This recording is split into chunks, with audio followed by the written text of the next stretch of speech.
In this episode, we discuss 3 productive ways to spend your tax refund.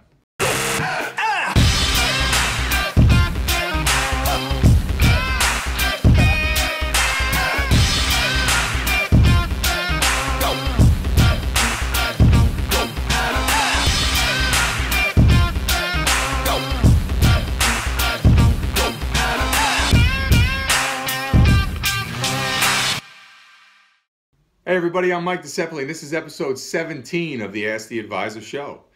Today we're discussing 3 productive ways that you can spend that tax refund money. Obviously it's this time of year where everybody's rushing off to their accountants and CPAs to file their personal income tax return. And if you're one of those people that's getting a tax refund, we got a couple ideas on how you can productively spend that money. So the first way that you can productively put your tax refund to good use is by opening an investment or savings account or retirement account for yourself. Whether it's a traditional IRA, Roth IRA, individual account, or even just a savings account, taking that money and putting it aside for future use with the potential for it to grow is always a good solution for those tax refunds. To take it a step further, if you opt to go with a retirement account like a traditional IRA, you actually get a tax deduction for the money that you put into that account. So you could essentially take your tax refund and get a tax deduction, which is a win-win across the board. Obviously that money will be in an account for you. It'll grow and compound over time, and many years down the road that tax refund from today will be a lot larger and serve you a much greater benefit than if you use it now and go out and spend it. The second productive way you can spend your tax refund is to pay down debt. Many people don't realize, but one of the easiest ways to increase your net worth is not by making more money, but it's actually by paying down debt.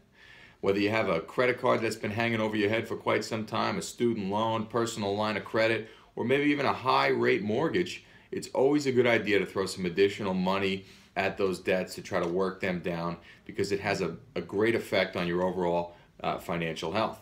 It will help increase your credit score over time. It brings down your debt to income ratios. If you're looking in the future to get a new car or a new home, it'll make you a more favorable candidate to a lender. So that's always a good idea, is to pay down debt. The third productive way that you could use your tax refund would be to purchase a life insurance policy.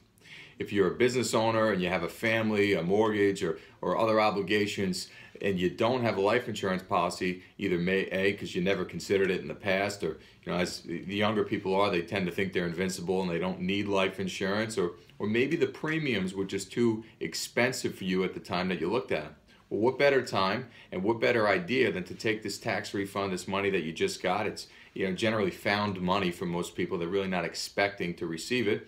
And putting that money into the purchase of a life insurance policy that will provide your family the peace of mind it needs for many years to come.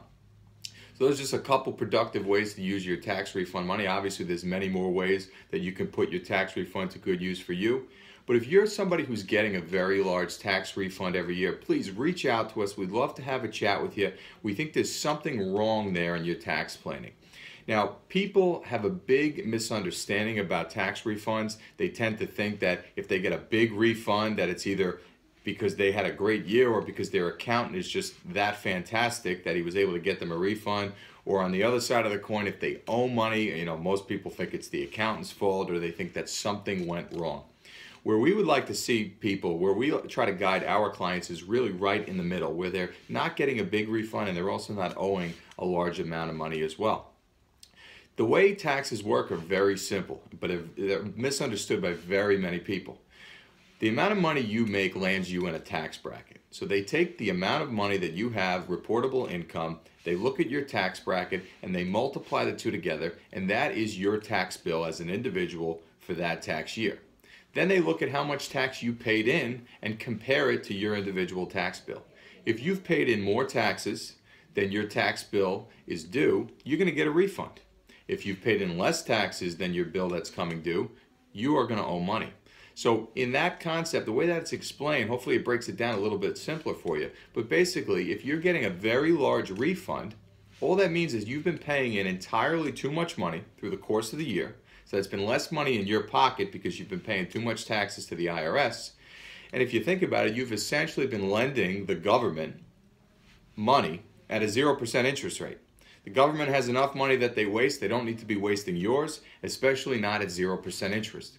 Now, if you would readjust how much tax withholding you have coming out of each paycheck, that would be more money in your pocket, and you could put that to productive use, whether it's investing, saving, or paying down debts in other areas. That money would be more productive in your hands than in the federal government's. So like I said, if you're somebody that gets a big tax refund every year, please reach out to us. We'd like to have a conversation with you and try to get you more in line with what we think is a good approach to tax planning. Keep an eye out next week. We got episode 18 coming out. We got a lot of exciting things to discuss. And of course, connect with us on social media. Visit us on Instagram at AskTheAdvisor. Or if you will have a question that you'd like us to answer, please send us a tweet using the hashtag AskTheAdvisor. We'd really love to hear your questions. That's the whole purpose of this show.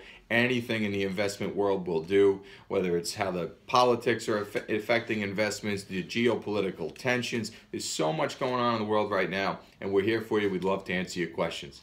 Thanks so much for watching. We'll see you back next week.